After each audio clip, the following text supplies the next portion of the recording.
siang, salam sejahtera untuk kita semua. Sebelum memulai acara, izinkan saya untuk membacakan pantun terlebih dahulu. Berlibur ke Tanjung Pinang naik kapal selam. Nunggunya di pinggir dermaga. Ketika ada yang mengucap salam, harap dijawab dengan lantang dan bertenaga. Assalamualaikum warahmatullahi wabarakatuh. Waalaikumsalam warahmatullahi wabarakatuh. Yang terhormat Ibu Eti Kurniati MPD selaku Wakil Kepala Kurikulum, yang terhormat Miss Ernawati selaku Wakil Kesiswaan, yang terhormat Bapak Adi Wibisono selaku calon guru penggerak, yang terhormat Bapak Ibu guru yang tidak bisa saya sebutkan satu persatu. Salawat serta salam tak lupa kita junjungkan kepada Nabi besar Muhammad Sallallahu Alaihi Wasallam yang telah memberikan kita penerangan dari zaman kegelapan sampai saat ini kita di dalam dunia yang terang benderang. Saya selaku pembawa acara pada hari ini, izinkan saya membacakan acara. Yang pertama yaitu adalah pembukaan oleh MC, yang kedua sambutan yang akan diwakili oleh Ibu Eti Kurniati MPD selaku Kepala Kurikulum, yang ketiga paparan diskusi oleh calon guru penggerak Bapak Adi Wibisono, yang terakhir ada tanya jawab, refleksi, kemudian penutup. Memasuki acara pertama yaitu pembukaan. Mari kita buka acara ini dengan membaca Bismillahirrahmanirrahim. Bismillahirrahmanirrahim. Selanjutnya yaitu sambutan yang akan diwakili oleh Ibu Eti Kurniati MPD selaku Wakil Kepala Kurikulum. Kepada Ibu Eti Kurniati MPD, disilakan. Terima kasih Bu Retna. Bismillahirrahmanirrahim. Assalamualaikum warahmatullahi wabarakatuh. Selamat siang, salam sejahtera untuk kita semua. Yang sama-sama kita hormati Ibu Wakil Bidang Kesiswaan, Ibu Ernawati, yang sama-sama kita hormati dan tentunya kita banggakan calon guru penggerak angkatan 9 dari SMK Kapin, yaitu Bapak Adi Wibisono, yang pada siang hari ini akan memaparkan atau sharing terkait dengan budaya positif di sekolah. Dan tentunya yang saya hormati juga Bapak Ibu guru peserta diskusi budaya positif yang mudah-mudahan selalu dalam keadaan sehat walafiat. Puji syukur kehadirat Allah Subhanahu wa Ta'ala pada hari ini, di hari yang cerah ini kita akan berdiskusi dengan tujuan semoga kita makin tercerahkan dengan yang disebut budaya positif. Budaya positif itu apa? Nanti kita dengarkan dari Pak Adi Wibisono. Salawat dan salam tentunya tak lupa kita aturkan pada junjungan Nabi besar Muhammad Sallallahu Alaihi Wasallam. Bapak Ibu yang saya hormati, budaya positif ini tentunya hal yang kita dambakan. Kita ingin hal-hal baik yang merupakan awal atau cikal dari pendidikan karakter itu menjadi pembiasaan yang terus-menerus dilakukan itu akan menjadi budaya. Pembiasaan apa saja yang harus dilakukan di dalam lingkungan sekolah? Nah, inilah yang akan kita diskusikan. Kemudian selain itu, dalam penerapannya nanti itu seperti apa? Kemudian bagaimana cara menangani siswa-siswa kita yang bermasalah. Di setiap sekolah tentunya masalahnya klasik, masalah keterlambatan, masalah ketidakhadiran, kemudian masalah penurunan minat belajar dan sebagainya. Nah, masalah-masalah ini yang mungkin hari ini akan kita temukan solusinya, sehingga dalam memberikan pelayanan kepada siswa kita akan memberikan layanan secara maksimal. Nah, apakah penanganan metode yang selama ini kita lakukan sudah sesuai dengan rambu-rambu yang mungkin nanti akan dipaparkan oleh Pak Adi, atau memang selama ini ternyata kita belum maksimal melakukannya? Saya tidak menyatakan bahwa yang kita lakukan ini salah, tidak, ya. sebagai guru kita memang punya metode masing-masing. Sebagai satu lembaga sekolah, kita mempunyai aturan yang memang awalnya sudah disepakati oleh orang tua maupun siswa. Nah, bagaimana agar aturan ini ditegakkan? Bagaimana aturan ini dapat direalisasikan, dipatuhi dalam bentuk budaya disiplin? Nah, saya tidak akan berpanjang lebar karena memang ini diskusi yang sangat kita nantikan, dan harapan saya atas nama pimpinan, semoga kita semua tercerahkan. Hasil diskusi ini akan membawa manfaat bagi kita semua. Mungkin itu saja yang saya sampaikan. Saya ucapkan selamat berdiskusi Pak Adi dan juga Bapak Ibu yang lain. Semoga banyak hal positif yang dapat kita lahirkan di siang hari ini. Demikian, terima kasih. Assalamualaikum warahmatullahi wabarakatuh.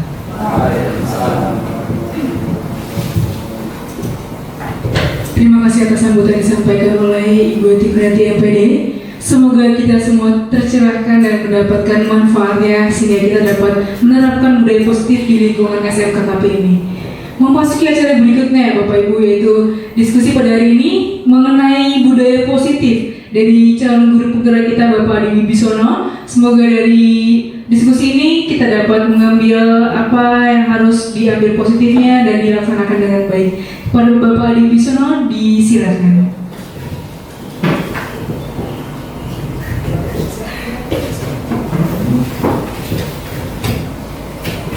Mohon izin Bapak Ibu, saya berdiri. Assalamualaikum warahmatullahi wabarakatuh. Waalaikumsalam warahmatullahi wabarakatuh. Selamat siang Bapak Ibu. Apa kabar Bapak Ibu? Baik, bahagia. Mudah-mudahan saya mendoakan Bapak Ibu selalu sehat dan bahagia.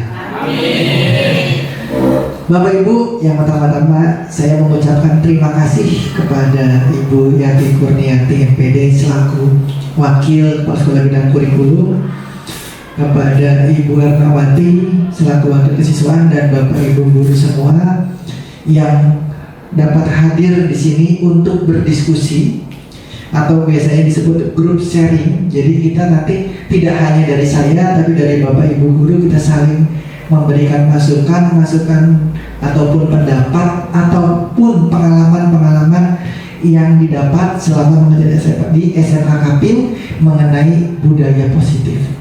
Artinya komunikasi kita tidak satu arah, tapi yuk sama-sama saya mengharapkan kita berkomunikasi secara dua arah.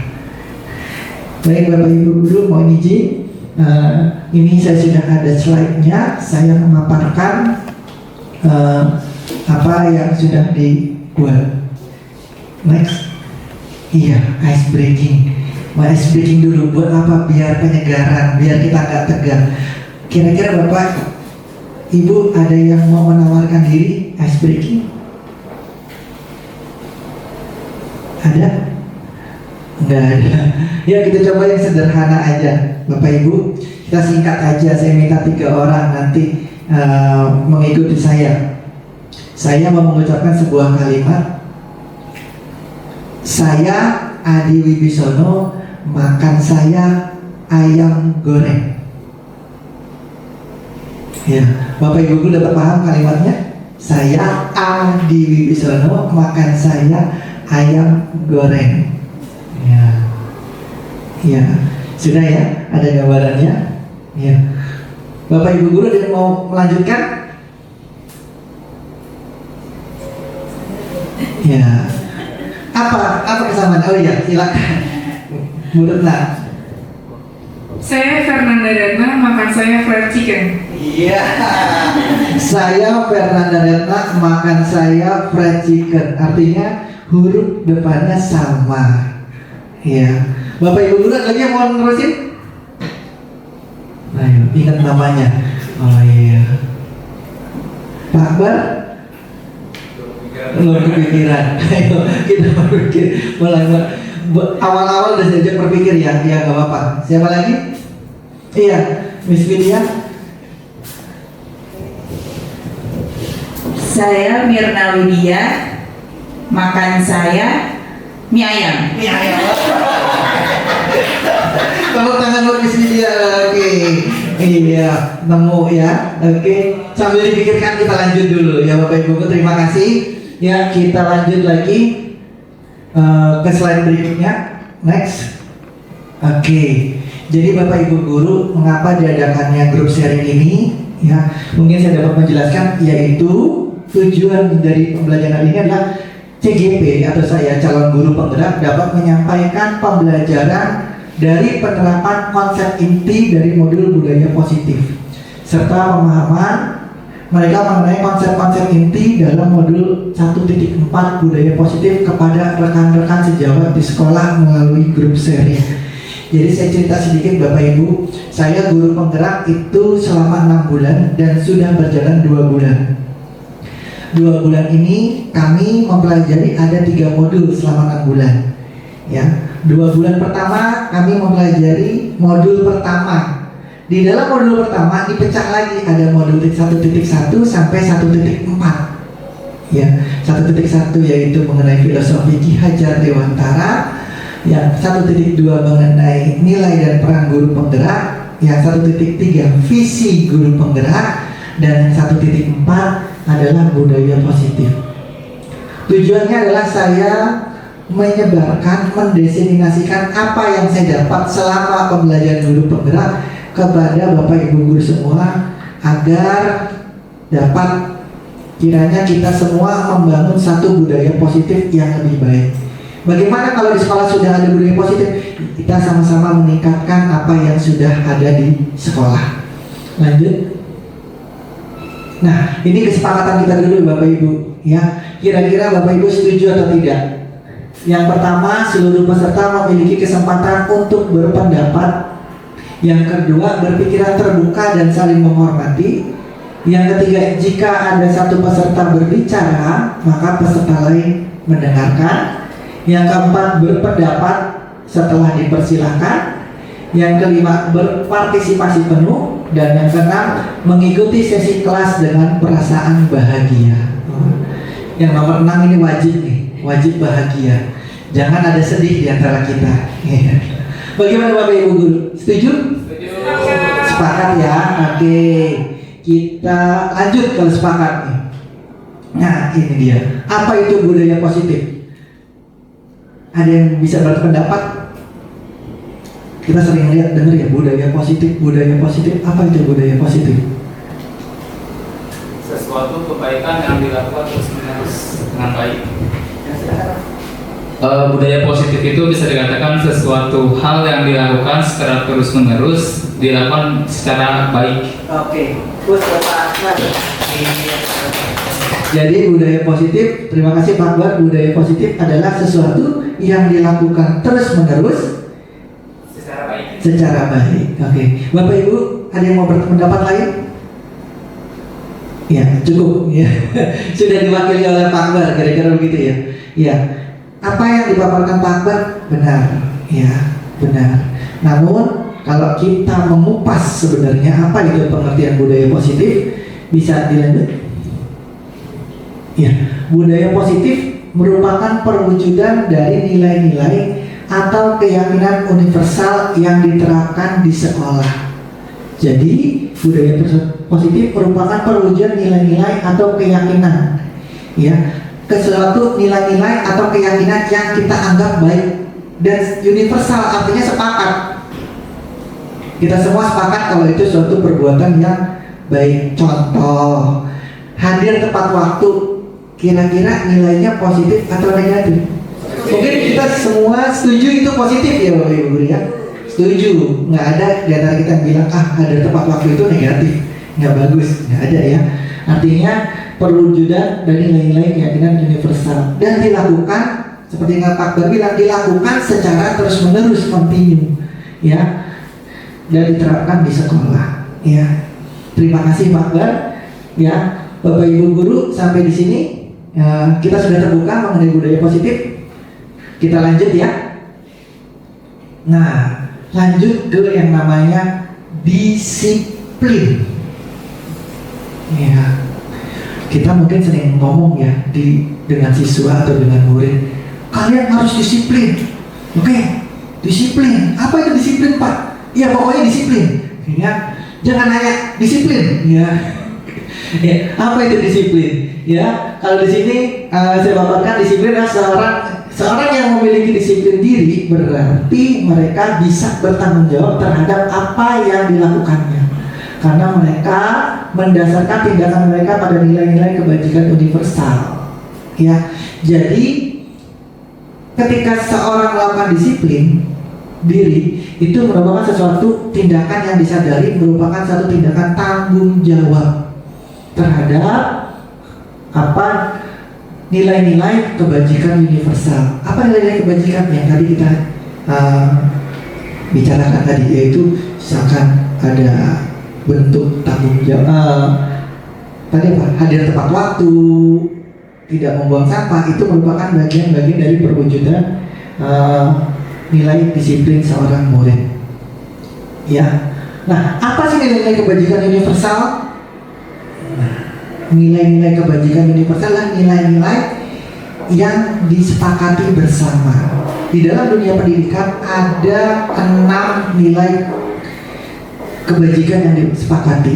Namun di kurikulum Merdeka yang dicanangkan oleh pemerintah itu ada 6 nilai kebajikan yang kita sepakati.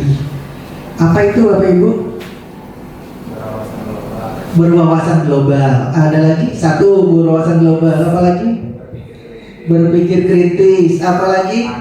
Mandiri. Apa lagi? Berakhlak mulia. Lupa. Oh lagi baru lupa. Atau biar gampang kita buat nyanyi. Ya, kita nyanyi lagi. Apa itu? Masih ingat lagunya? 1, 2, 3. Pelajar Pancasila, beriman dan bertakwa pada Tuhan Yang Esa dan berakhlak mulia, berkebinekaan global, gotong royong mandiri, kreatif dan bernalar kritis. Ya. Jadi Bapak Ibu kalau sambil nyanyi malah lebih hafal ya Bapak Ibu.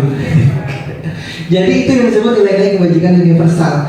Jadi ketika kita melakukan satu melakukan satu kegiatan disiplin, artinya dia belajar untuk bertanggung jawab terhadap apa yang dilakukan sesuai dengan 6 nilai yang tadi kita sebutkan. Ya, begitu Bapak Ibu ya. Kita lanjut lagi. Next. Oke. Disiplin positif itu bentuknya komunikasi dan konsekuensi, bukan ancaman atau hukuman. Ya, bukan ancaman atau hukuman. Jadi beda antara hukuman dengan konsekuensi. Ya, lanjut. Oke. Nah ini makna nilai-nilai kebajikan. Tadi sudah kita sebut ya. Nilai-nilai kebajikan adalah sifat-sifat positif manusia yang merupakan tujuan mulia yang ingin dicapai setiap individu. Berarti tadi 6 dimensi pelajar Pancasila merupakan nilai-nilai positif yang kita ingin capai di sekolah Bapak Ibu. Ya.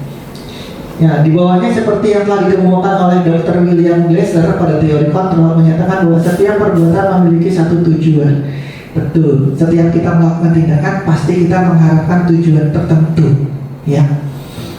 Dan yang satu lagi menurut Diana Gosen mengemukakan bahwa dengan mengkaitkan nilai-nilai kebajikan yang diyakini seseorang, maka motivasi intrinsiknya akan terbangun sehingga menggerakkan motivasi dari dalam untuk dapat mencapai tujuan mulia yang diinginkan. Ada kata-kata motivasi intrinsik. Apa itu motivasi intrinsik? Motivasi yang berada dalam diri sendiri. Iya Pak Akbar. Yang lain ada yang mau menambahkan? Motivasi intrinsik adalah motivasi yang Nah, motivasi apa Bapak Ibu? Intrinsik. Motivasi yang lahir dari diri sendiri. Betul. Betul apa yang dikatakan Pak Akbar. Jadi motivasi itu yang timbul dari dalam diri kita sendiri, bukan karena takut akan hukuman atau motivasi yang muncul karena ada harapan ingin mendapatkan satu reward atau penghargaan. Kira-kira.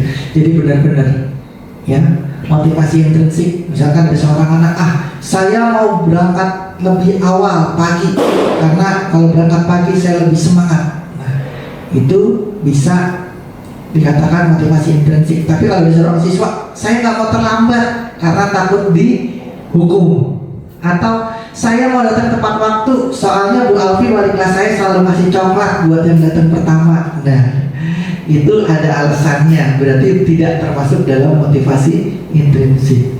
Lanjut.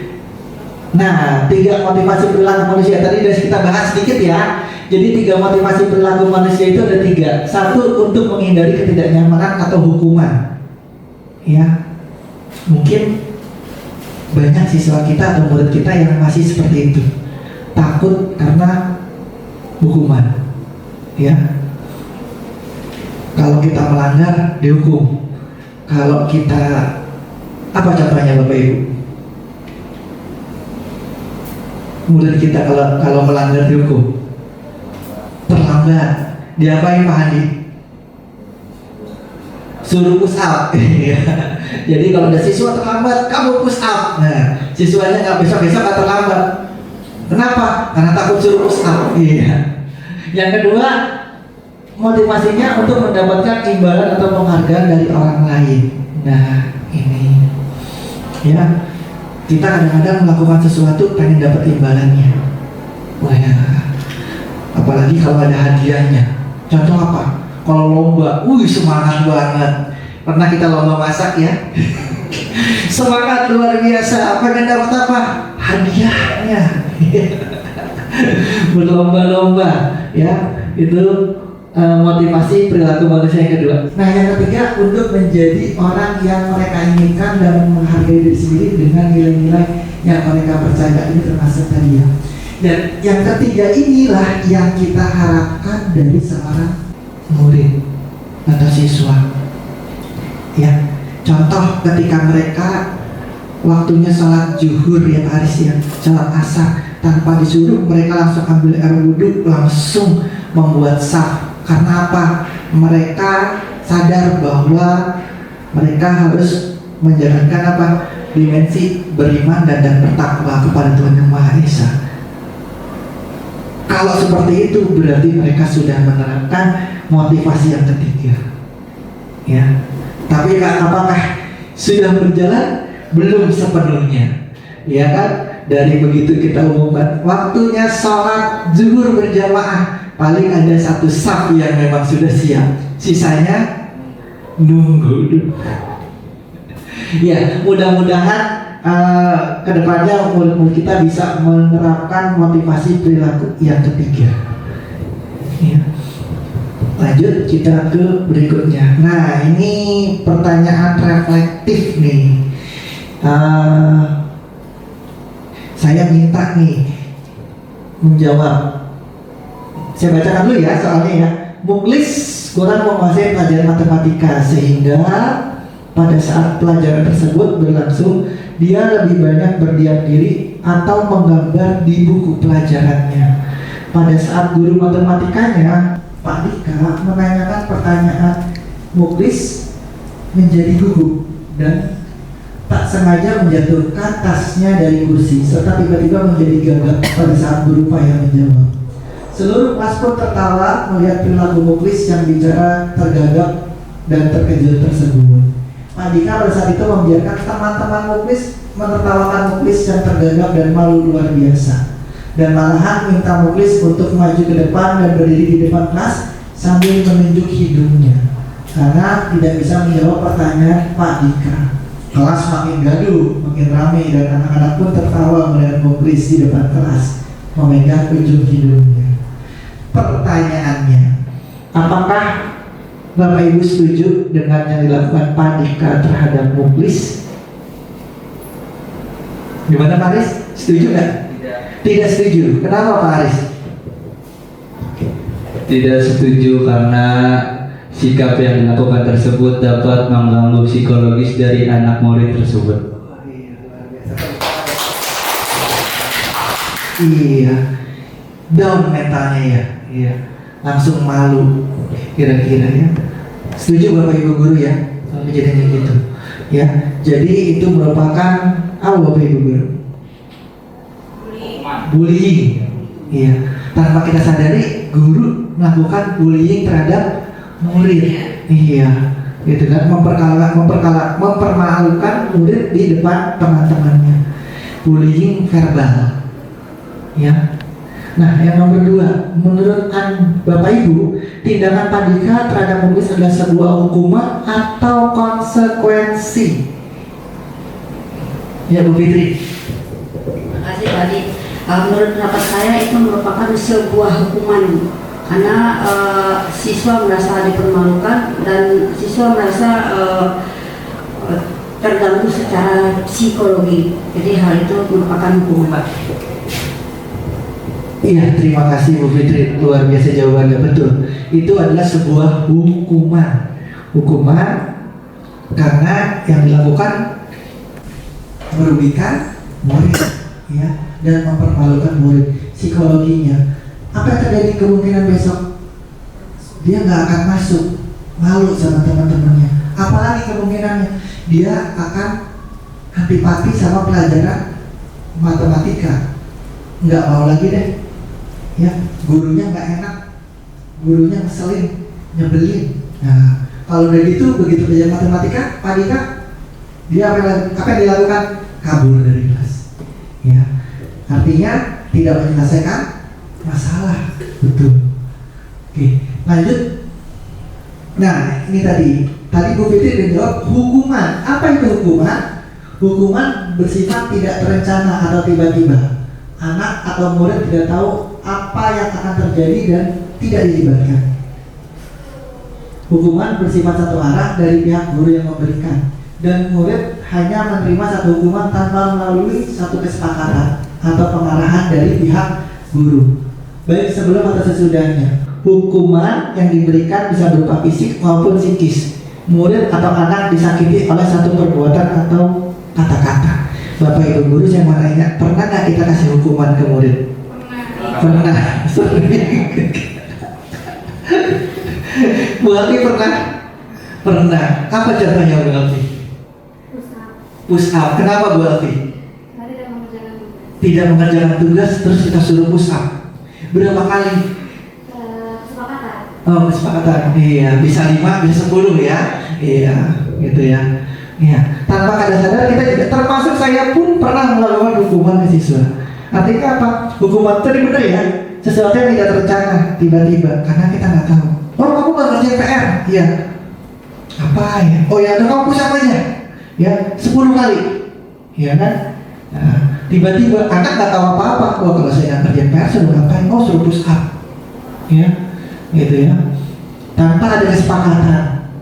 Yang dimaksud sini tanpa ada satu kesepakatan adalah belum tentu mau muridnya suruh push up, tapi karena kita guru udah push up, ya, gitu ya. Bisa diberikan dalam bentuk fisik atau psikis. Kalau fisik tadi yang dibilang oleh Bu Alfi, push up. Kalau psikis tadi yang pada soal sebelumnya, ya, suruh maju ke depan ditertawai oleh teman-temannya. Nah, kita lanjut lagi. Nah, ini ada konsekuensi. Tadi di awal kita ada lihat dalam budaya positif bukannya hukuman tapi konsekuensi. Konsekuensi sudah terencana, sudah disepakati dan sudah dibahas dan disetujui oleh murid dan guru. Umumnya bentuk-bentuk konsekuensi dibuat oleh pihak guru dan murid sudah mengetahui sebelumnya konsekuensi yang akan diterima bila ada pelanggaran. Pada konsekuensi murid tetap dibuat tidak nyaman untuk jangka pendek. Untuk jangka pendek ya Bapak Ibu guru. Tadi kan kalau yang soal matematika yang dipermalukan itu jangka panjang. Dia bisa nggak betah, nggak nyaman dan sebagainya. Kalau konsekuensi ketidaknyamanannya hanya jangka pendek. Ya, biasanya diberikan berdasarkan satu data yang umumnya dapat diukur. Misalkan Setelah 3 kali tugas yang tidak diselesaikan pada batas waktu yang diberikan, murid akan melakukan kegiatan di luar kegiatan pembelajaran. Atau misalkan gini, atau murid melakukan kegiatan di luar kegiatan pembelajaran, misalnya ngobrol, maka murid tersebut akan kehilangan waktu bermain dan lain-lain. Jadi kalau bedanya, kalau konsekuensi itu udah sepakat, murid udah tahu. Kalau umat tadi kan tiba-tiba suruh push up. Kalau konsekuensi muridnya udah tahu. Kita udah kesepakatan sebelumnya. Ya, kalau kamu tidak mengerjakan tugas, maka kamu akan ada tambahan tugas lagi, pengayaan. Silakan kamu kerjakan soal pengayaan ketika waktu istirahat. Jadi begitu kita memberikan murid, ada satu murid kita yang tidak mengerjakan tugas, maka dia akan tahu, oh berarti saya dapat tugas tambahan. Seperti itu, Bapak Ibu. Ya, lanjut. Nah, ini hukuman atau konsekuensi. Nah, tadi ada pengertian hukuman, ada pengertian konsekuensi. Nah, Bapak Ibu, nih saya mau nanya nih, kira-kira Sensei Indira, saya mau nanya. Yang pertama, lari keliling lapangan saat terlambat datang ke sekolah, hukuman atau konsekuensi? Hukuman, iya. Sensei Indira, betul. Itu bentuk hukuman. Ya. Terus yang kedua, membersihkan meja yang penuh coret-coret tip X dengan menggunakan thinner. Misalnya, ini pernah kita lakukan ya? Ya, kira-kira itu bentuknya hukuman atau konsekuensi? Konsekuensi. Apa hukuman? Galau nih. Iya, hukuman atau konsekuensi? Hukuman. Benar? Ada Bapak Ibu yang punya pendapat lain? Pak Andi, konsekuensi? Konsekuensi. Iya, jadi begini Miss Widya. Oke, benar yang dibilang Pak Andi, ini konsekuensi. Kenapa? Karena membersihkan meja itu bentuk tanggung jawab yang dia lakukan. Jadi dia membersihkan coretan itu dengan menghapusnya dengan thinner. Bentuk tanggung jawab dia. Yang ketiga, membersihkan toilet karena ketahuan bermain game saat pembelajaran berlangsung. Bu Rahmi, hukuman atau konsekuensi? Hukuman, kenapa? Dia harusnya nggak bermain game saat jam pelajaran. Oh gitu. Karena dia harusnya tidak bermain game ya saat bermain. Oke, betul. Namun bisa ditambahkan karena tindakannya tidak sesuai dengan pelanggarannya. Dia bermain game saat jam pelajaran, tapi bentuknya hukumannya membersihkan toilet. Tidak ada korelasinya ya antara apa yang diperbuat dengan apa yang mendapatkan tindakannya. Jadi tindakan tersebut adalah tindakan berupa hukuman. Yang keempat, lari keliling lapangan karena tidak menggunakan baju olahraga saat pelajaran PJOK. Siapa yang bisa jawab? Siapa yang bisa jawab? Paris? Apa? Konser? Ada jawaban lain? Gak ada? Setuju semua konsekuensi? Iya, setuju. Ini emang agak menjebak ya. Termasuk saya waktu di program guru penggerak di LMS, ini saya hampir terjebak. Karena kok anak suruh lari ya, keliling lapangan nih. Waduh, ini hukuman ini. Tapi ketika kita baca lagi, karena saat PJOK pelajaran olahraga ya, dia tidak menggunakan baju olahraga, suruh lari keliling lapangan. Iya, ternyata itu bentuk dari konsekuensi. Hati-hati, kita bisa terjebak dengan. Oke, ya luar biasa Bapak Ibu. Sekarang kita lanjut ke slide berikutnya. Nah, apa itu restitusi? Apa itu restitusi? Ya, Di sini dijelaskan Bapak Ibu, restitusi adalah proses menciptakan kondisi bagi murid untuk memperbaiki kesalahan mereka, sehingga mereka bisa kembali lagi pada kelompok mereka dengan karakter yang lebih kuat. Ya, restitusi juga merupakan proses kolaboratif yang mengajarkan murid untuk mencari solusi dari masalah yang mereka buat dan membantu murid berpikir tentang orang seperti apa yang mereka inginkan dan bagaimana mereka harus memperlakukan orang lain.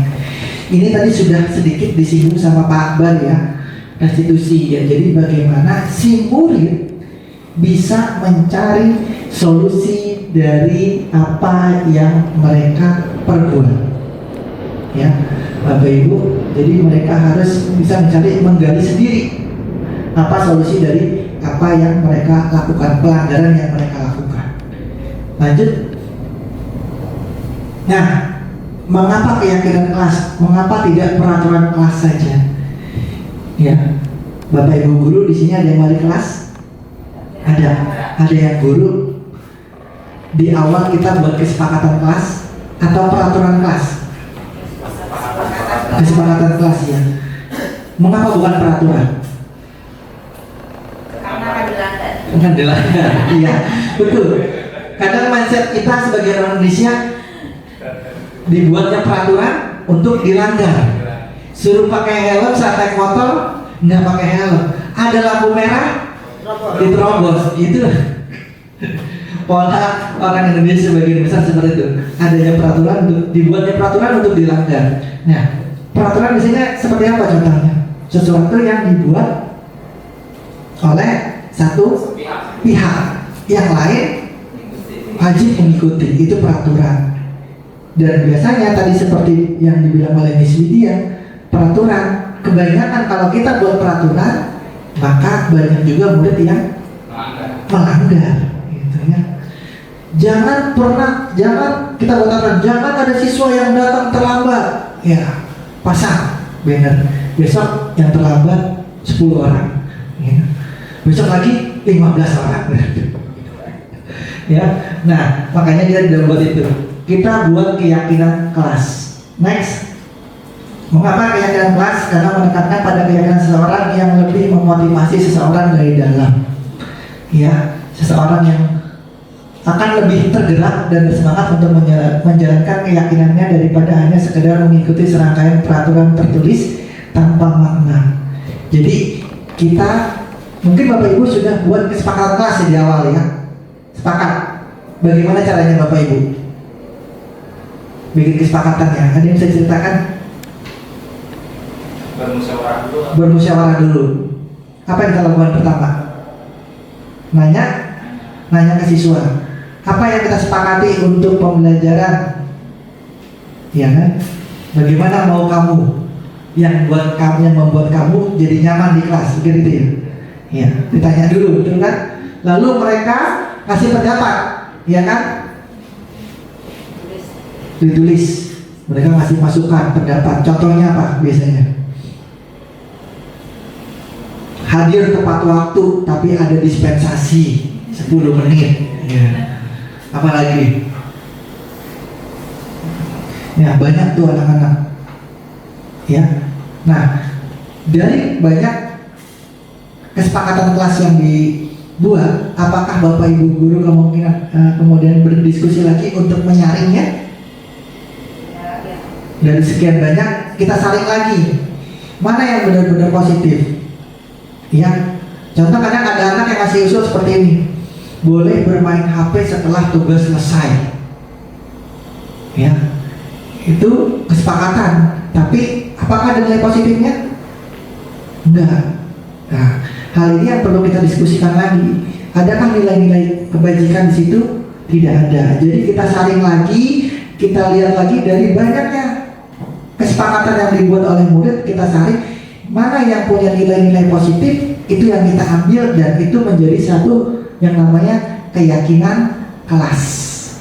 Ya, jadi ada bedanya. Kalau kesepakatan kelas itu biasanya hanya masukan dari siswa, ini sepakat. Anak-anak usul dari mereka sepakat, gitu kan? Ya, tapi kadang-kadang di dalam kesepakatan kelas masih ada hal-hal yang bersifat negatif. Nah, ini kita filter, kita diskusikan lagi dan coba kita rubah menjadi sesuatu yang positif. Nah, merubah hal positif tersebut itu bentuk dari satu keyakinan kelas. Artinya ketika sudah terbentuk keyakinan kelas, apalagi yang kita buat? Konsekuensi. Apabila dari keyakinan kelas ada pelanggaran yang dibuat, maka kita perlu sepakat membuat konsekuensi. Ya, Bapak Ibu guru. Karena setiap satu tindakan pasti ada konsekuensinya. Baik, lanjut Bapak Ibu. Oke, ini yang keempat, kebutuhan dasar manusia. 5 kebutuhan dasar manusia. Yang pertama adalah bertahan hidup. Setuju ya Bapak Ibu? Setiap manusia untuk pasti bertahan hidup. Hal-hal yang penting. Butuh apa? Makan, butuh minum, butuh pakaian, butuh tempat tinggal. Semua sepakat bahwa itu salah satu kebutuhan manusia. Yang kedua, kasih sayang, ya, merasa diterima, love and belonging. Betul ya? Pasti kita pengen disayang. Betul ya Miss Widya? Betul sekali. Sama dengan murid kita pasti pengen diperhatikan, disayang, ya. Kadang-kadang kalau di rumahnya tidak dapat perhatian orang tua, maka dia akan mencari perhatiannya di sekolah, ya, gitu. Banyak sekali yang cari bentuk-bentuk murid kita yang mencoba mencari perhatian lebih dari gurunya, ya, gitu. Saya masih lihat kemarin masih ada, terutama siswa cewek, Bu, saya cantik nggak? Gitu ya. Itu bentuk bagaimana dia mencari perhatian, ya. Atau mungkin ada siswa yang manggil bapak gurunya papi, ya. Itu bentuk mereka dalam mencari sebuah perhatian. Oke, yang ketiga kesenangan atau fun. Iya, murid kita pasti pengen yang senang-senang, ya kan? Ya, mungkin bagaimana mereka mencari kesenangan. Mungkin Bapak Ibu lihat kadang-kadang di kelas masih ada yang main game Mobile Legends, masih ada yang, ya kan, lari-larian, kejar-kejaran. Itu bentuk dari bagaimana mereka memenuhi kebutuhan dasar akan kesenangan, ya, sama dengan kita. Yang keempat adalah kebebasan, freedom. Nah, ini ada kaitannya dengan peraturan, ya. Setiap manusia pasti pengen kebebasan. Nah, makanya tadi di bagian sebelumnya, di slide sebelumnya, mengapa keyakinan bukan peraturan? Karena peraturan akan dilanggar, iya. Ketika kita mengeluarkan satu peraturan kepada siswa kita, maka secara tidak langsung mereka merasa kebebasan mereka akan dibatasi. Iya, betul. Kebebasan mereka akan dibatasi. Mereka nggak bebas, nggak nyaman, ya, gitu ya. Pokoknya kamu sekarang belajar, duduk, tangan di meja, ya. Udah, dengerin, Bapak mau ngajar, jangan ada yang bergerak, ya. Itu akhirnya mereka nggak nyaman, ya, gitu. Yang berikutnya adalah penguasaan. Penguasaan yaitu, ya, kadang-kadang mungkin Bapak Ibu bisa lihat lah di kelas masih ada siswa kita yang berlagaknya kayak bos, ya kan? Ada intimidasi sama temannya. Ada yang sini bagi duit buat digorengan, ya. Masih ada kadang-kadang. Atau bagaimana cara dia mengatur temannya. Nah, ini bukti bahwa mereka berusaha untuk memenuhi kebutuhan dasar mengenai penguasaan. Artinya kelima ini semua tindakan yang sangat manusiawi. Setiap manusia pasti membutuhkan 5 dasar kebutuhan ini, termasuk murid kita. Nah, apabila ada bagian tertentu yang mereka tidak dapat di rumah, maka akan mencarinya di sekolah, ya. Namun dalam memenuhi ini kebutuhan dasar mereka, kadang-kadang mereka bertindaknya secara negatif, yang akhirnya melahirkan pelanggaran sekolah, gitu.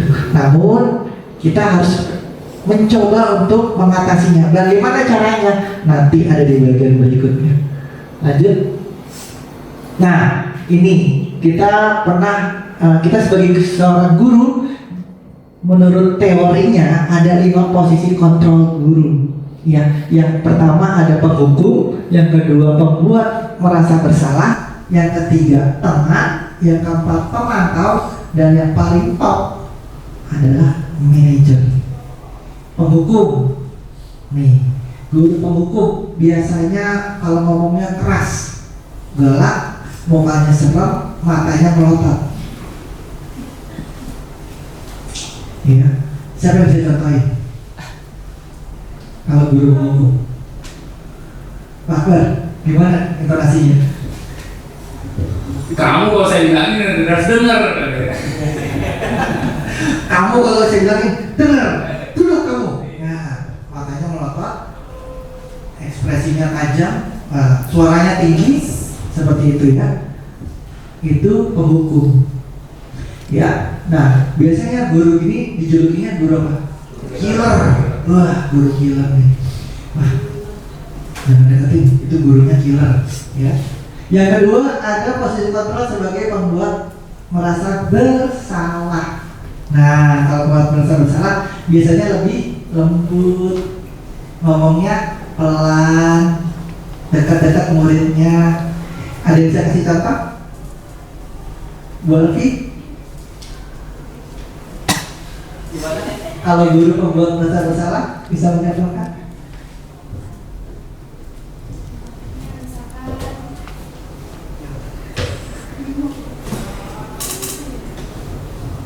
Misalkan ada anak nyontek, terus ibu ngomong apa ke anak itu? Kamu tahu nggak kalau nyontek itu, ibu kan udah capek-capek. Tapi itu terdengarnya masih galak ya? Kamu menghargai ibu dong gitu. Biasanya kalau pembuat rasa bersalah itu lebih apa ya? Malas.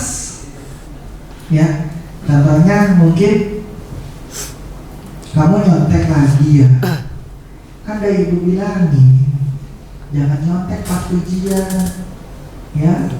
Apalagi pengawasnya Bu Fitri. Kan nanti ibu yang balik kelas dipanggil sama kepala sekolah. Emangnya kamu gak kasihan sama ibu dipanggil guru sama kepala sekolah?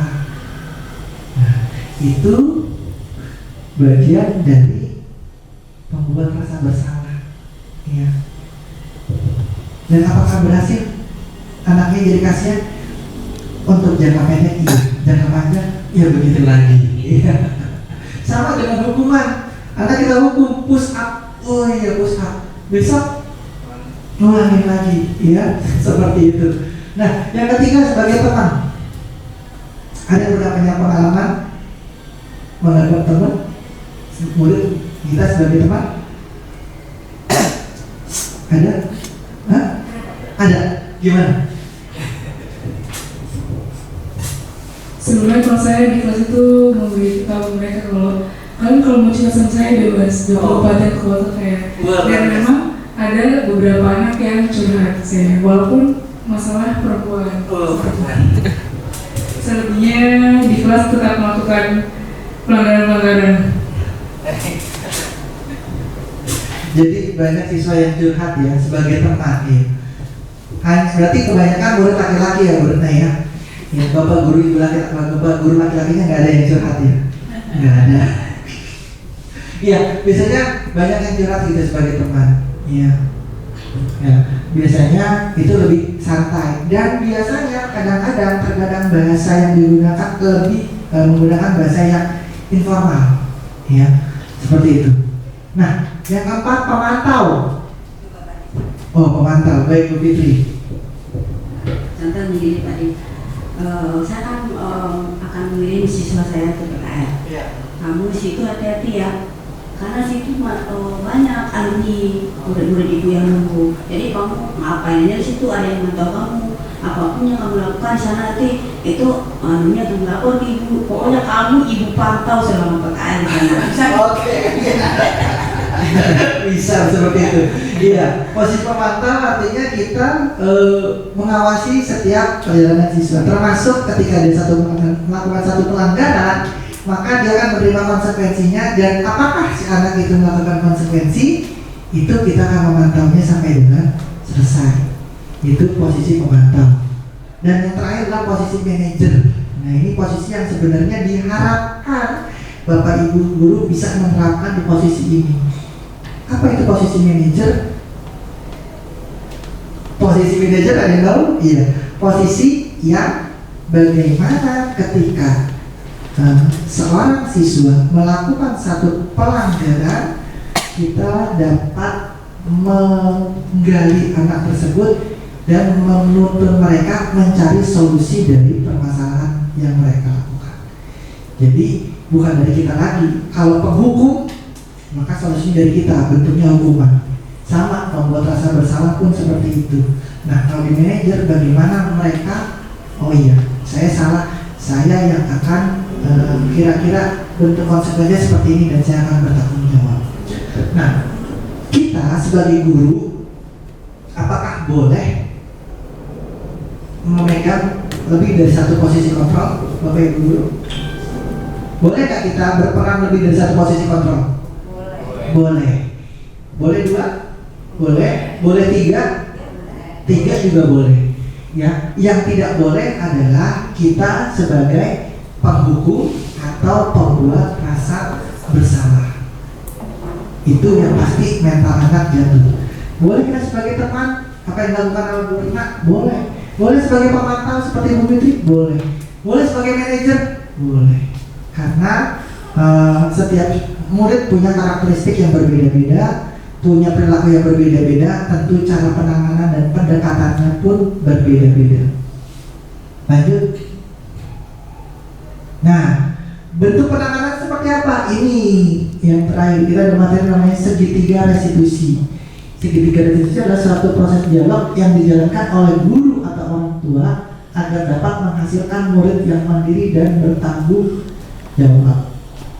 Ketika ada siswa yang melakukan pelanggaran, kita panggil, kita dialog, kita ngobrol, kita gali mereka dan usahakan mereka mendapatkan solusi dari yang keluar dari mereka sendiri, bukan dari kita.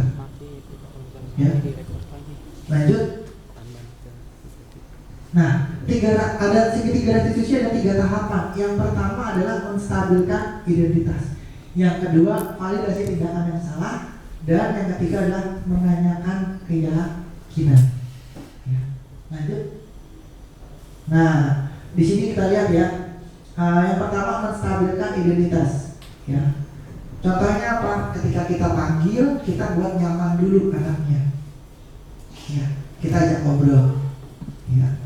Selamat siang Lukman, apa kabar? Sehat? Sehat, alhamdulillah.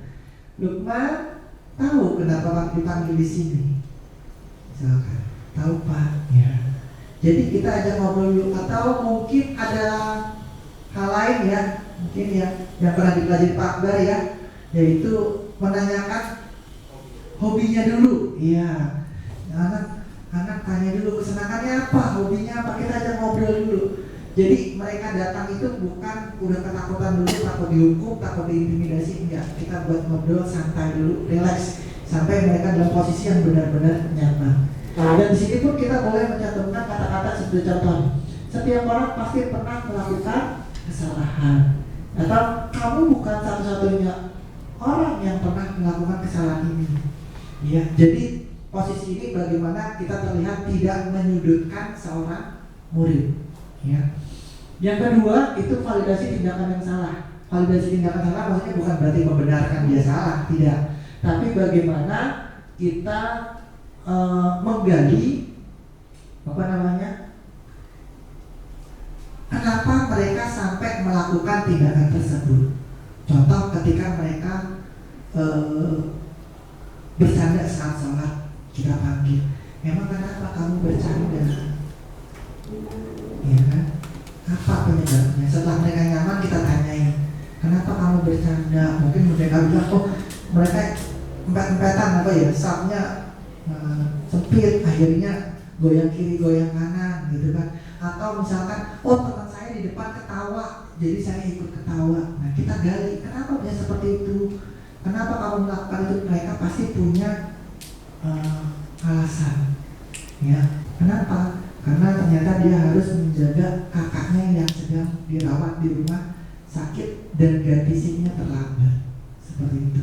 Jadi kita gali dulu apa ya masalah mereka dan apa yang menyebabkan mereka melakukan satu pelanggaran. Ya, yang ketiga adalah menanyakan keyakinan. Nah, menanyakan keyakinan ini bagaimana kita menggali. Kalau kita sudah punya keyakinan kelas yang kayak tadi, berarti kita tinggal ingatkan, kamu kita berarti sudah melanggar keyakinan kelas yang sudah kita buat sebelumnya. Maka konsekuensinya apa? Jadi kita ingetin lagi, kan tadi kita setuju ya bahwa setelah membuat keyakinan kelas kita buat konsekuensinya. Kita ingatkan lagi, konsekuensinya apa? Ya, misalkan, oh iya ini ya kita gali. Nah kira-kira kamu punya solusi lain nggak agar kamu tidak melakukan hal tersebut lagi? Oh iya, nah jadi ketika mereka mengeluarkan pendapat, mengeluarkan solusinya, itu berarti kita sudah berhasil melakukan segitiga resolusi. Tinggal kita nanti melakukan proses pemantauan. Apakah si anak itu nanti tetap belajar bertanggung jawab dengan solusi yang dia buat atau tidak. Tapi biasanya mereka akan menerapkannya seperti itu. Lanjut.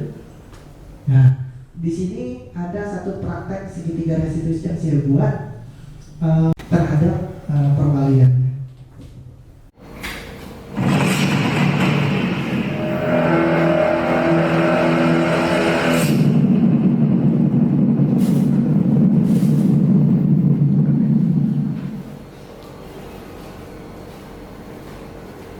Assalamualaikum Pak. Waalaikumsalam.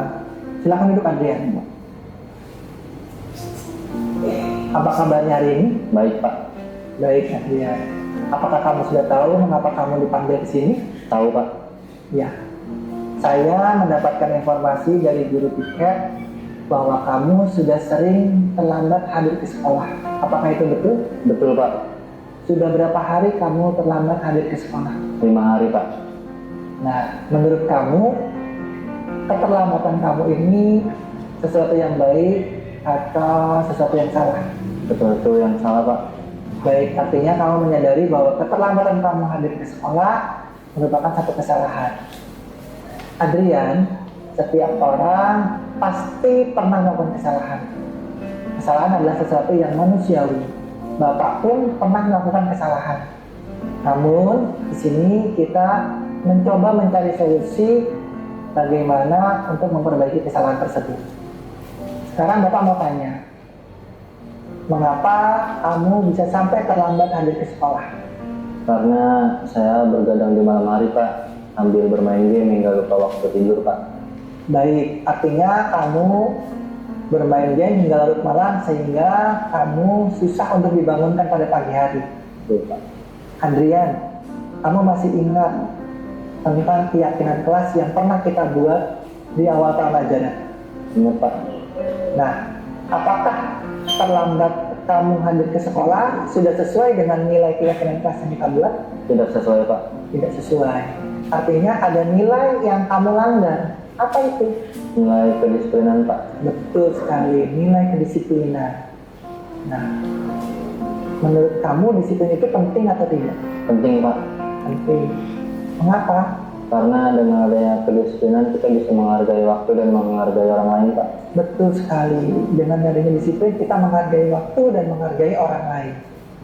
Nah, sekarang Bapak mau tanya lagi, kira-kira solusi apa dari Adrian agar kamu tidak terlambat lagi ke sekolah? Saya akan mengurangi waktu bermain game saya dan mengurangi begadang saya. Saya akan tidur lebih awal Pak. Baik, berarti solusi kamu adalah kamu akan mengurangi bermain handphone kamu dan kamu tidur lebih awal.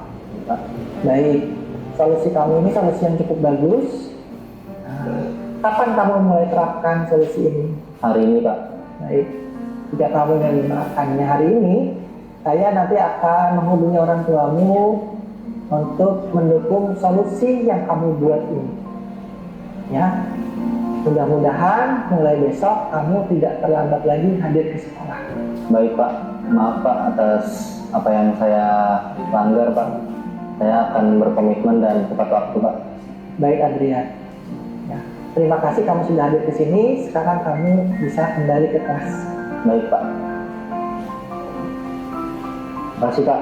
Ya, sama-sama. Assalamualaikum warahmatullahi wabarakatuh. Nama saya Adrian Maulana dari kelas 12 Multimedia. Terima kasih atas diskusi yang dilakukan dengan Pak Adi. Saya akan berjanji untuk kedepannya akan lebih disiplin dan tepat waktu agar tidak lagi terlambat datang ke sekolah. Sekian, terima kasih. Wassalamualaikum warahmatullahi wabarakatuh.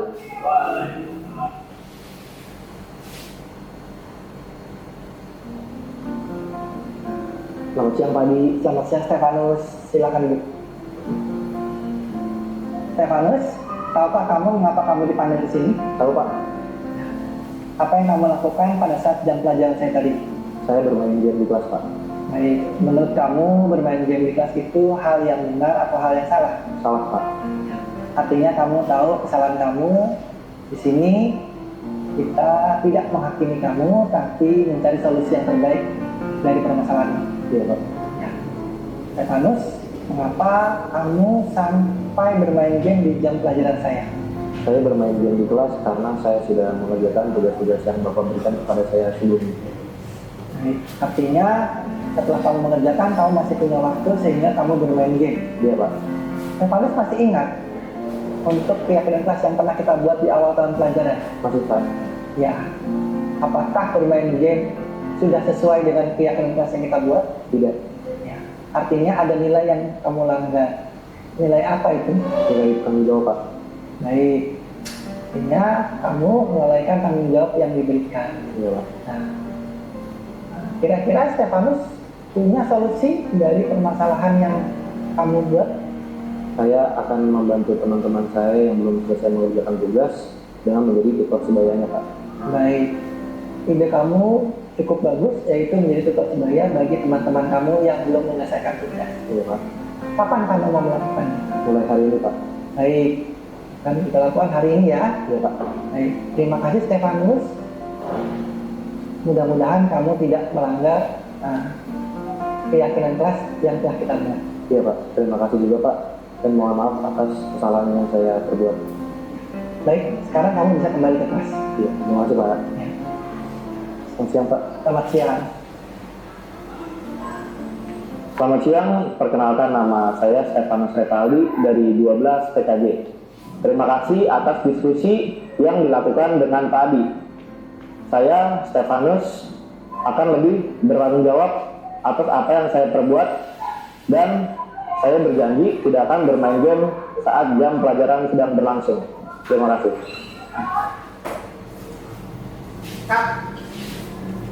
Ini tadi sudah kita lihat ya, ada dua contoh bagaimana menjalankan segitiga restitusi ya. Dan memang terlihat ini hanya sebuah contoh ya Bapak Ibu ya. Nanti Bapak Ibu ketika mempraktekannya bisa lebih santai lagi, lebih rileks lagi kepada murid-murid Bapak Ibu dalam mengatasi sebuah pelanggaran atau kesalahan yang dilakukan oleh murid Bapak Ibu. Lanjut. Oke, sampailah kita pada di penghujung kegiatan. Bapak Ibu, saya mohon 3 orang untuk memberikan refleksi atas kegiatan hari ini, atas grup sharing yang kita lakukan hari ini. Kira-kira dari Bapak Ibu ada yang mau memberikan refleksinya? Ya, Bu Fitri. Assalamualaikum warahmatullahi wabarakatuh. Terima kasih banyak Pak Adi. Apa yang saya rasakan setelah berdiskusi ini, saya merasa banyak ilmu-ilmu yang saya dapat yang sebelum ini belum saya dapatkan. Dengan menghadiri diskusi ini, sepertinya ilmu saya bertambah. Mungkin semua yang mungkin saya akan berusaha untuk menerapkan ilmu yang saya dapat hari ini untuk kedepannya supaya kita berhasil dalam mendidik anak-anak kita.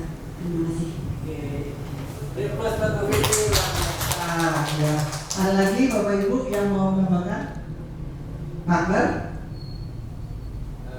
Boleh. Terima kasih Pak Adi atas kesempatannya.